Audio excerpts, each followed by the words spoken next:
Ya. A cámara.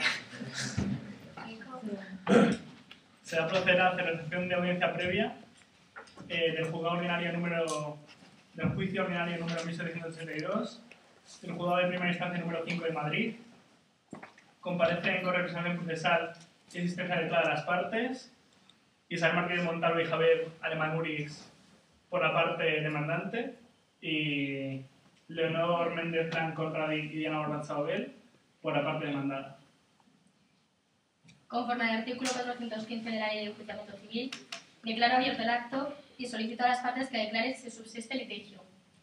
Tiene la palabra la parte actora y a continuación la parte demandada. Sí, subsiste. Lo mismo, señoría. Bien.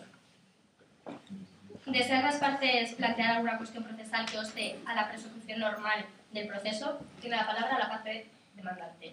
La parte demandante, señoría, considera que persisten todos los presupuestos procesales necesarios para la prosecución del proceso. Tiene la palabra la parte demandada.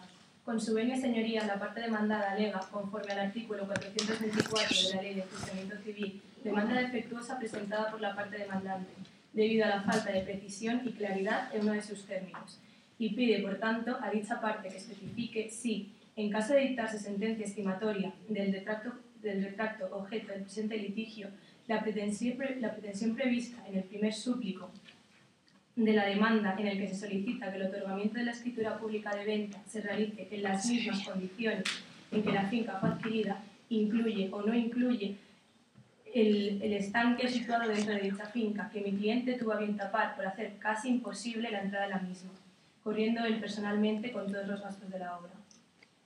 Bien, tiene la palabra la parte demandante por alusiones.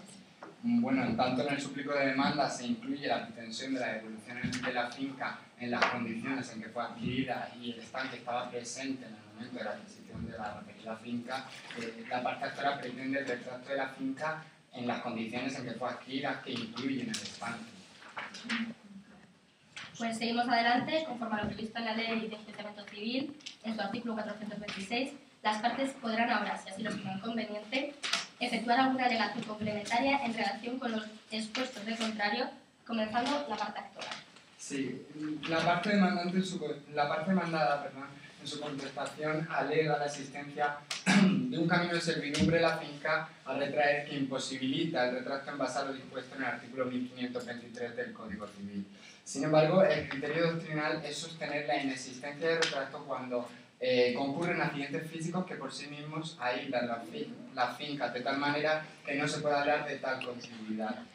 No obstante, la jurisprudencia ha entendido que dichos accidentes hay que interpretarlos en sentido restrictivo, y bajo dicho posicionamiento la sentencia del Tribunal Supremo del 13 de junio de 1921 declara accidentes físicos que establecen relación de continuidad entre los predios solo tiene trascendencia cuando son constitutivos de una servidumbre, habiéndose declarado igualmente que no es servidumbre el camino por el que solo se puede pasar con permiso o tolerancia del retrayente, la sentencia del Tribunal Supremo del 8 de mayo de 1956. Este es, su señoría, precisamente el caso presente. Es un camino por el que únicamente es posible el paso con previo permiso de mi cliente.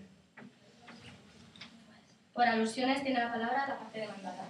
Sí, señoría, la parte demandada solicita a este tribunal, en base al artículo 427.2 de la Ley de Enjuiciamiento Civil, que autorice una prueba de peritaje judicial para acreditar el hecho alegado por la parte demandante.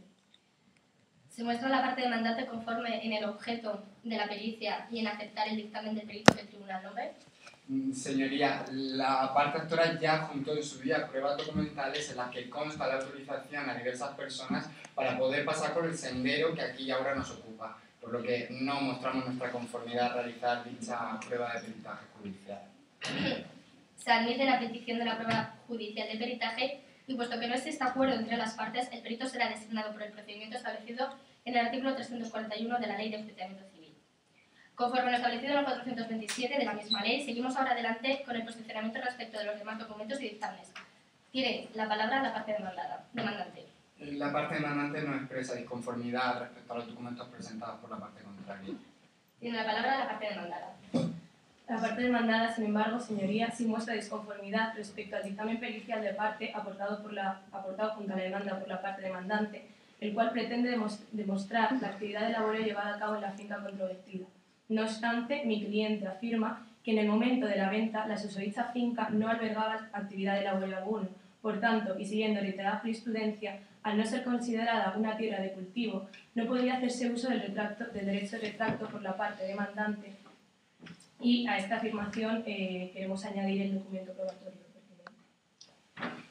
Pues conforme al artículo 428, firmo entonces ahora como hechos controvertidos. Primero, la cuestión relativa al carácter de servidumbre del sendero. Segundo, la cuestión relativa al carácter de cultivo o no de la tierra de la finca de la parcela. Y tercero, todo ello con objeto de dictaminar si procede o no el retracto legal de colindantes que suplica el demandante en su demanda. ¿Está la parte demandante de acuerdo? Sí, señoría.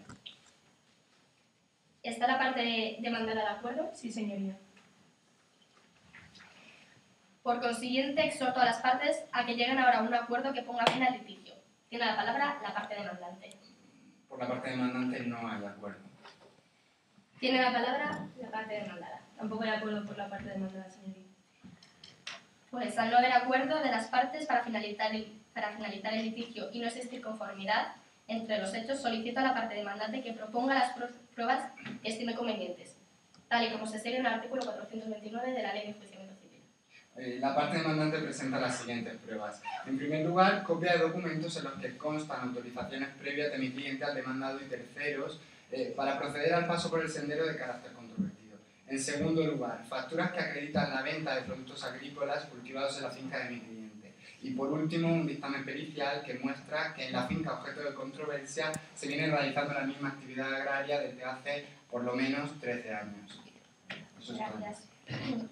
Proceda la letrada Barbanzano, por favor, a presentar las pruebas de su representante. Gracias, señoría. A la parte demandada le gustaría presentar las siguientes pruebas. En primer lugar, documentos proporcionados por el registro mercantil que acreditan que desde hace 9 meses en la finca controvertida no se realiza ningún tipo de actividad destinada al comercio de productos agrícolas. Y en segundo lugar, pruebas visuales que confirman que desde hace 5 meses cualquier tipo de cultivo fue eliminado de la finca que nos ocupa, circunstancia que, entre otras cosas, se pueden demostrar con la construcción de elementos inmuebles dedicados al disfrute propio. Por ejemplo, el estanque que anteriormente fue objeto de controversia en ese mismo proceso. Bien. Quedan admitidas las pruebas presentadas por la parte actora, los documentos en los que consta autorizaciones para el paso por el sendero y también las facturas que acreditan la venta de productos agrícolas. En lo que respecta a las pruebas presentadas por la parte demandada, se admiten las relativas al registro mercantil. Por el contrario, se inadmite la tercera prueba presentada por la parte demandante, así como la segunda prueba presentada por la parte demandada. Ambas por el mismo motivo, puesto que son ilícitas, ya que vulneran el derecho fundamental a la intimidad recogido en el artículo 18 de nuestra Constitución. Y cito textualmente: el domicilio es inviolable. Ninguna entrada o registro podrá hacerse en él sin consentimiento del titular o resolución judicial, salvo en caso de flagrante delito. ¿Presenta o podría presentar alguna de las partes consentimiento expreso, válido y eficaz o resolución judicial que autorizara la entrada en el domicilio de la parte contraria? Parte demandante. La parte demandante no, señoría. Parte demandada. La parte demandada tampoco, señoría. Se le admiten, por tanto, ambas pruebas. Dicho lo cual, señalo como fecha para la celebración del juicio en cuyo acto se han de practicar las pruebas admitidas el próximo día 30 de abril, a las 13 horas. Asimismo, se acuerda que se cite para dicho acto a las partes, debiendo entender que las partes presentes en esta audiencia quedan ya citadas. Se acuerda citar a la persona que deben comparecer en el juicio y liberar los despachos necesarios. Queda terminada la audiencia.